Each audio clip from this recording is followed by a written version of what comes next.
ಬಡವರ ಮನೆ ಚಿಕ್ಕದು. ಕೂತ್ಕೊಳ್ಳಿ ಕೂತ್ಕೊಳ್ಳಿ. ಈ ಮನೆ ಬಡವ್ರ ಮನೆ ಅಂದ್ರೆ ನಾವು ಬಡವ್ರೆ. ನಿಮ್ಗೆ ಇನ್ನೊಂದು ವಿಷಯ ಗೊತ್ತಾ? ನೀವು ಕೊಟ್ಟ ಮಾತ್ರೆಯಿಂದಲೇ ನಮ್ ಡಾಕ್ಟರ್ ಕಾಯಿಲೆ ವಾಸಿ ಆಯ್ತು ಅಂತ ನಮ್ ಡಾಕ್ಟರ್ಗೆ ಹೇಳ್ದೆ. ಆ ಡಾಕ್ಟ್ರು ಡೈರಿ ತೆಗೆದು ಆ ಮಾತ್ರೆ ಹೆಸರು ಗುರ್ತು ಹಾಕೊಂಡ್ಬಿಟ್ರು. ಹೌದಾ? ಮಾತಿಗೆ ಹೇಳ್ತೇನೆ, ನಿಮ್ಮ ಮಾತ್ರೆ ಅದ್ಭುತ. ಸುಳ್ಳು ಹೇಳಬಾರ್ದು. ನಿಮ್ಮ ಕೈ ಗುಣವೋ ಏನೋ ಸಂಜೀವಿನಿ.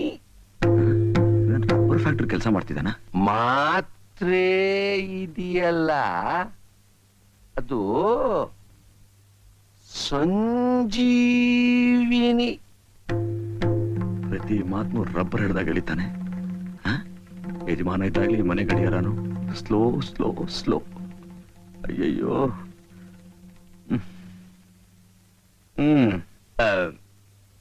ನನ್ಗೊಂದು ಮುಖ್ಯವಾದ ಕೆಲಸ ಇದೆ, ಅರ್ಜೆಂಟಾಗಿ ಯಾರೋ ಒಬ್ರು ನೋಡ್ಬೇಕು. ಇನ್ನೊಂದ್ಸಲ ಬರ್ತೀನಿ. ನಮಸ್ಕಾರ.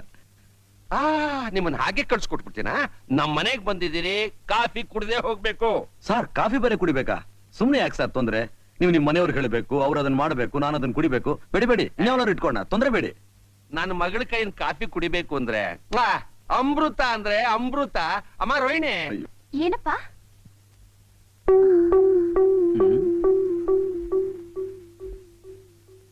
ರೋಹಿಣಿ ಇವ್ರೇನಮ್ಮ?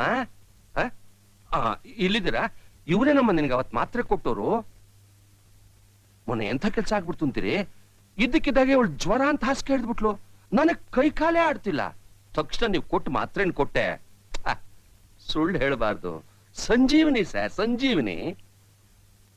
ಇವರೇನಾ ನಿಮ್ ಮಗಳು? ಹೌದಪ್ಪ. ಇವರು ನಿಮ್ ಮಗಳ? ನನ್ ಮಗಳು. ಇವರು ನಿಮ್ಮ ಸ್ವಂತ ಮಗಳ? ನನ್ ಸ್ವಂತ ಮಗಳಪ್ಪ. ನಾನು ಸ್ಕೂಲ್ ಮೇಸ್ಟರ್ ಆಗಿದ್ದೆ. ಹೋದ ವರ್ಷನೇ ರಿಟೈರ್ ಆಗಿತ್ತು. ನನಗ್ ಬರೋ ಪೆನ್ಷನ್ 100 ರೂಪಾಯಿ ಅಲ್ದೆ ನನ್ನ ಮಗಳು ತರೋ ತಿಂಗಳಿಗೆ 300-400 ರೂಪಾಯಿ ಸಂಬಳ. ಅದು ಟೆಂಪ್ರರಿ ಬೇಸಿಸ್. ಓ, ಟೆಂಪ್ರರಿನಾ? ಕಮಿಷನ್ ಬೇಸಿಸ್ ಮೇಲಪ್ಪ. Commission basis. I see. ನಿಮ್ಮಿಬ್ಬರಿಗೂ ಮೊದಲೇ ಪರಿಚಯ ಇತ್ತಾ? ಛೇ, ಈ ಮೇಸ್ಟ್ರ ಮಗಳ ಪರಿಚಯ ನನಗಿಲ್ಲ. ನನಗ್ ಪರಿಚಯ ಇರೋದು ಇಂಡಸ್ಟ್ರಿಯಲಿಸ್ಟ್ ರಾಜಾರಾಮ್ ಅವರ ಏಕೈಕ ಪುತ್ರಿ. ಸುಮಾರಾಗಿ ನೋಡೋಕೆ ಒಂದೇ ತರ ಇದ್ದಾರೆ. Very good acting. Dual role. ಯಾಕಮ್ಮ ಹಾಗೆ ನಿಂತ್ಬಿಟ್ಟೆ? ಹೋಗಿ ಕಾಫಿ ಮಾಡ್ಕೊಂಡು ಹೋಗೋ, ಗೆಸ್ಟ್ ಬಂದಿದ್ದಾರೆ. ಏನಂದ್ರಿ? ಏನಂದೆ? ಅಲ್ಲ, ನಿಮ್ ಮಗಳು ಏನ್ ಓದಿದಾಳೆ ಅಂತ ಕೇಳಿದೆ. BA ಪಾಸ್ ಮಾಡಿದಾಳೆ. ಅಷ್ಟೇ ಅಲ್ಲ, ಟೈಪ್ ರೈಟಿಂಗ್ ಮುಗಿಸ್ಕೊಂಡಿದ್ದಾಳೆ, ಶಾರ್ಟ್ ಹ್ಯಾಂಡ್ ಮುಗಿಸಿದಾಳೆ, ಪಬ್ಲಿಕ್ ಸರ್ವಿಸ್ ಕಮಿಷನ್ ಎಕ್ಸಾಮ್ ತಗೊಂಡಿದ್ದಾಳೆ, ಈ ಟೆಲಿಫೋನ್ ಆಪರೇಟರ್ ಕೋರ್ಸು ಮುಗಿಸಿದಾಳೆ. ಎಲ್ಲಾ ಕೋರ್ಸು ಮುಗಿಸಿದ್ದಾರೆ. ಏನ್ ಬಂತಪ್ಪ? ಒಳ್ಳೆ ಕೆಲಸ ಈ ದೇಶದಲ್ಲಿ ಹುಡುಕೋದು ಈ ಮರಳು ಕಾಡ್ನಲ್ಲಿ ಮರೀಚಿಗೆ ಹುಡುಕದಾಗೆ. ಕಾಫಿ ತೊಳ್. ಇಷ್ಟೆಲ್ಲ ಕ್ವಾಲಿಫಿಕೇಶನ್ ಇಟ್ಕೊಂಡಿದ್ದು ಯಾವ್ದೋ ಒಂದು ಸೋಪ್ ಕಂಪ್ನಿಲಿ ಕೆಲಸ ಮಾಡ್ತಿದ್ದಾಳೆ. ಇನ್ನೊಂದು ಮುಖ್ಯವಾದ ವಿಷಯ ಗೊತ್ತಾ ನಿಮ್ಗೆ? ನಮ್ಮ ಮಗಳು ಇಂದಿರಾ ಗಾಂಧಿ ಹುಟ್ಟಿದ ದಿವಸಾನೇ, ಅಂದ್ರೆ ಆ ತಾರೀಕೆ ಹುಟ್ಟಿದ್ದು. ನಾನು ಅಷ್ಟೇ. ಅಕ್ಟೋಬರ್ 2ನೇ ತಾರೀಕು ಮಹಾತ್ಮ ಗಾಂಧಿ ಅವರು ಹುಟ್ಟಿದ ದಿವಸನೇ ನಾನು ಹುಟ್ಟಿದ್ದು. ಹೌದೇ? ಆದ್ರೆ ಮಹಾತ್ಮ ಗಾಂಧಿ ಆಗೋಕ್ ಸಾಧ್ಯನೇ? ಗ್ರೇಟ್ ಪರ್ಸನ್ಸ್ ಆಗೋಕೆ ಲಕ್ಷಕ್ಕೊಬ್ರಿಗೆ ಮಾತ್ರ ಸಾಧ್ಯ. ಎಲ್ಲದಕ್ಕೂ ಅದೃಷ್ಟ ಬೇಕು ಅಂದ್ರೆ. ಆದ್ರೆ ನೀವೇನೇ ಹೇಳಿ ಸರ್, ಸುಳ್ಳು ಹೇಳೋರ್ಗ್ ಮಾತ್ರ ಏನೋ ಅದೃಷ್ಟ ಬರಲ್ಲ. ಅದ್ಯಾಕೆ ಹೇಳ್ತೀರಿ? ಯಾವತ್ತು ಈ ಶ್ರೀಮಂತ ಹೆಣ್ಣು ಹಾಬಿಗೋಸ್ಕರ ಕೆಲಸ ಮಾಡೋದನ್ನು ಬಿಡ್ತಾರೋ ಅವತ್ತೇ ನಮ್ಮಂತ ಮಿಡ್ಲ್ ಕ್ಲಾಸ್ ಜನಗಳಿಗೆ ಕೆಲಸ ಸಿಕ್ಕೋದು. ಏನ? ಶ್ರೀಮಂತರ ಹೆಣ್ಮಕ್ಳು ಹಾಬಿಗೋಸ್ಕರ ಕೆಲಸ ಮಾಡ್ತಾರ್ಯಾ? ಹೌದ್ ಸರ್, ಕೇಳಿ ಅವ್ರನ್ನೇ. ಹೌದನಮ್ಮ? ಇವ್ರನ್ನಲ್ಲ ಸರ್, ಅದೇ ನಾನು ಹೇಳಿದ್ನಲ್ಲ, ಇಂಡಸ್ಟ್ರಿಯಲಿಸ್ಟ್ ರಾಜಾರಾಮ್ ಅವ್ರ ಮಗಳು. ಅವಳೇ ಹೇಳಿದ್ದು, ನಾನ್ ಕೆಲಸ ಮಾಡೋ ಸಂಬಳಕ್ಕೋಸ್ಕರ ಅಲ್ಲ, ಹಾಬಿಗೋಸ್ಕರ ಅಂತ.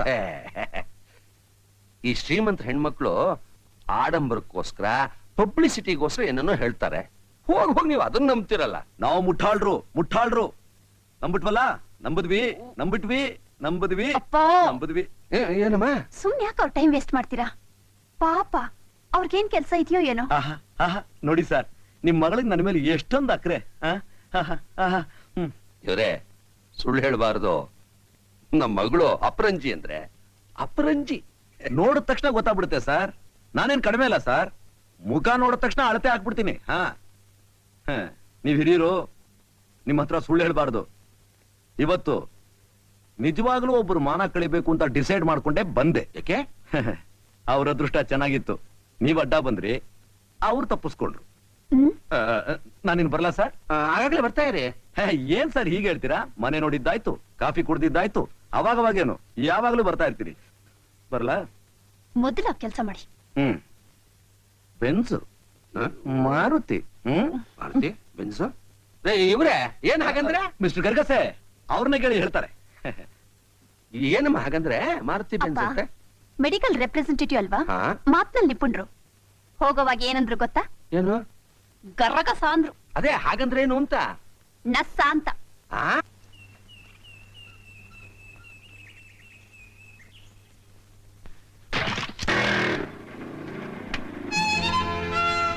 ನನ್ನ ಕ್ಷಮಿಸ್ಬಿಡಿ.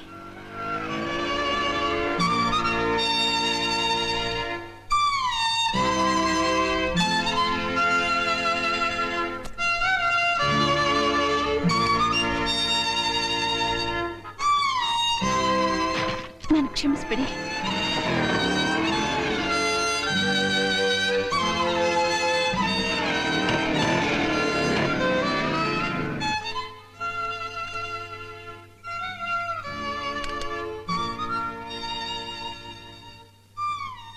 ನನ್ ಕ್ಷಮಿಸ್ಬಿಡಿ. ಇವತ್ ನನ್ ಕೆಲ್ಸಕ್ಕೆ ಹೋಗ್ಲಿಲ್ಲ, ನಿಮ್ ಹತ್ರ ಕ್ಷಮಾಪಣೆ ಕೇಳೋಣ ಅಂತಾನೆ ಬಂದೆ. ನಾನು ಊಟನೇ ಮಾಡ್ಲಿಲ್ಲ. ಅವತ್ ರಸ್ತೆಲಿ ನಾನ್ ನಿಮ್ ಹತ್ರ ಆ ರೀತಿ ನಡ್ಕೊಂಡಿದ್ದಕ್ಕೆ ನನಗ್ ನಾನೇ ಶಿಕ್ಷೆ ವಿಧಿಸ್ಕೊಂಡಿದ್ದೀನಿ. ನೋಡಿ, ನಾನ್ ವಯಸ್ಸಿಗೆ ಬಂದ ಹೆಣ್ಣು, ಮನೆ ಬಿಟ್ಟು ಕೆಲ್ಸಕ್ಕೋಸ್ಕರ ಬೀದ್ ಬೀದಿ ಸುತ್ತಾ ಇದ್ದೀನಿ. ಯಾರಿಗೂ ಮೋಸ ಹೋಗ್ಬಾರ್ದು ಅಂತ ನಾನ್ ಸ್ಟ್ರಿಕ್ಟ್ ಆಗಿರೋದು, ಮತ್ತೆ ನಿಷ್ಠುರವಾಗಿ ಮಾತಾಡೋದು. ಯಾಕೆ ಗೊತ್ತಾ? ಒಂದ್ ಹೆಣ್ಣು ತಾನ್ ಬಡವಳು ಅಂತ ಹೇಳಿದ್ರೆ ಸಾಕು, ಜನ ಅವಳನ್ನ ನೋಡೋ ದೃಷ್ಟಿನೇ ಬೇರೆ. ನಾನು ನಿಮ್ ಹತ್ರ ಯಾಕೆ ಇಷ್ಟೊಂದು ಬೇಡ್ಕೋತಾ ಇದ್ದೀನಿ ಗೊತ್ತಾ? ಬಡವ್ರನ್ನ ಕಂಡ್ರೆ ನಿಮ್ ಹೃದಯದಲ್ಲಿ ಪಶ್ಚಾತ್ತಾಪ ಇದೆ, ಅವ್ರಿಗೋಸ್ಕರ ಕನಿಕರ ತೋರ್ಸೋ ಮನಸ್ಸಿದೆ. ನೋಡಿ, ನಾನ್ ನಿಮ್ ಹತ್ರ ಎಲ್ಲ ನಿಜ ಹೇಳಿದ್ದೀನಿ. ನೀವು ನನ್ನ ಕ್ಷಮಿಸ್ಲೇಬೇಕು, ಇಲ್ದಿದ್ರೆ ನಾನು ಈ ಜಾಗ ಬಿಟ್ಟು ಅಲ್ಲಾಡಲ್ಲ. ಬೆಳಗ್ಗೆ ಆದ್ರೂ ಸರಿ ಇಲ್ಲೇ ಇರ್ತೀನಿ. ಹಾ. ಮಿಸ್ ರೋಹಿಣಿ, ನನ್ನೇನು ಅಷ್ಟು ಕಟಕ ಅಂತ ತಿಳ್ಕೊಂಡ್ರ? ನಾನ್ ನಿಮ್ಮನ್ನ ಯಾವತ್ತೂ ಕ್ಷಮಿಸ್ಬಿಟ್ಟೆ. ನಿಜವಾಗ್ಲೂ? ಸಂತೋಷನಾ? ಮತ್ತ್ಯಾಕೆ ಹೇಳಲಿಲ್ಲ? ಮೊದಲನೇ ಸಲ ನೀವು ನನ್ನ ಕ್ಷಮಾಪಣೆ ಕೇಳಿದಾಗ್ಲೇ ನಾನ್ ನಿಮ್ಮನ್ನ ಕ್ಷಮಿಸ್ಬಿಟ್ಟೆ. ಮತ್ತ್ಯಾಕೆ ಹೇಳಲಿಲ್ಲ? ಆಗ್ಲೇ ನಾನು ಹೇಳ್ಬಿಟ್ಟಿದ್ದಿದ್ರೆ ಇಟ್ ಸಲ ನೀವು ನಾನು ನೋಡಕ್ ಬರ್ತಿದ್ರಾ?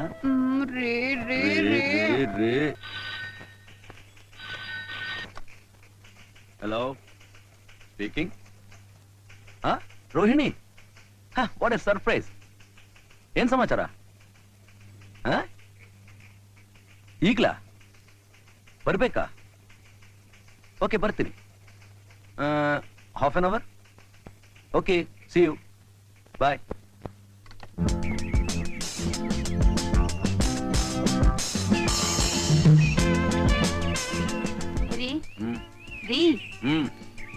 ನಾನು ಫೋನ್ ಮಾಡಿ ಕರೆದಿದ್ದು ಇಲ್ಲಿ ಬಂದು ನಿದ್ದೆ ಮಾಡಕ? ಸುಮ್ನೆ ನಾನು ಡಿಸ್ಟರ್ಬ್ ಮಾಡಬೇಡ, ನಾನು ಕನಸು ಕಾಣ್ತಾ ಇದ್ದೀನಿ. ಕನಸ? ಏನದು? ನಾನ್ ನನ್ನ ಹೆಂಡತಿ ಆಗೋಳ ಜೊತೆ ಹೇಗೆ ಸಂಸಾರ ಮಾಡ್ತೀನಿ ಅಂತ. ಅವಳೇ ಅವಳ್ರಿ ನಿಮ್ ಹೆಂಡತಿ? ಇದಾವಳೊಬ್ಳು ಸುಂದ್ರಿ, ಹಠವಾದಿ. ಅವಳನ್ ಮದ್ವೆಗೆ ನನ್ ಪ್ರೀತಿಸ್ತಾ ಇದ್ದೀರಾ? ಇದೊಳ್ಳೆ ತಮಾಷೆ ಆಯ್ತಲ್ಲ. ಒಬ್ಬಳನ್ನ ಪ್ರೀತಿಸಿ ಒಬ್ಬಳನ್ನ ಮದುವೆ ಆಗಬಾರ್ದಾ? ಏನಂದ್ರೆ? ಒಬ್ಬಳನ್ನ ಪ್ರೀತಿಸಿ ಅವಳನ್ನೇ ಮದುವೆ ಆಗಬಾರ್ದಾ? ಅಪ್ಪ, ಹಾಗನ್ನಿ. ಅದಕ್ಕೆ ಹೇಳೋದು ಹೆಂಗಸರಿಗೆ ಅವಸರ ಬುದ್ಧಿ ಅಂತ. ಮಿಸ್ ರೋಹಿಣಿ ದೇವಿ, ನಾನು ಮದುವೆ ಆಗೋ ಹುಡುಗಿ ಯಾರು ಗೊತ್ತಾ? ಯಾರು? ಬಿಗ್ ಇಂಡಸ್ಟ್ರಿಯಲಿಸ್ಟ್ ರಾಜಾರಾಮ್ ಅವ್ರ ಮಗಳು ಉರುಫ್, ರಿಟೈರ್ಡ್ ಹೆಡ್ ಮಾಸ್ಟರ್ ಗರಗಸೆ ಅವರ ಮಗಳು ಉರುಫ್ ರೋಹಿಣಿ ದೇವಿ. ಗರಗಸೆ. ನಾನ್ ಗರಗಸ ಅಲ್ಲ ರೀ. ಅಳ್ಬೇಡ ಅಳ್ಬೇಡ, ಯಾರಾದ್ರೂ ನೋಡಿದ್ರೆ ತಪ್ಪಾಗಿ ತಿಳ್ಕೊತಾರೆ. ಅಬ್ಬ, ಜಗಳದಲ್ಲಿ ಪ್ರಾರಂಭವಾದ ನಮ್ ಸ್ನೇಹ ಪ್ರೀತಿಲಿ ಒಂದಾಗಿತ್ತು ನಮ್ ಪುಣ್ಯ. ಚಂದ್ರು, ನಿಮ್ ತಂದೆ ತಾಯಿ ಎಲ್ಲಿದ್ದಾರೆ ಅಂತ ತಿಳ್ಕೊಬಹುದಾ? ತಿಳ್ಕೊಬೇಕಾ? ಸ್ವರ್ಗದಲ್ಲಿ. ಆ ನಾನೊಬ್ಬ ಅನಾಥ. ಚಿಕ್ಕ ವಯಸ್ಸಿನಲ್ಲೇ ತಂದೆ ತಾಯಿನ ಕಳ್ಕೊಂಡೆ. ಈಗ ನನ್ನವರು ಅಂತ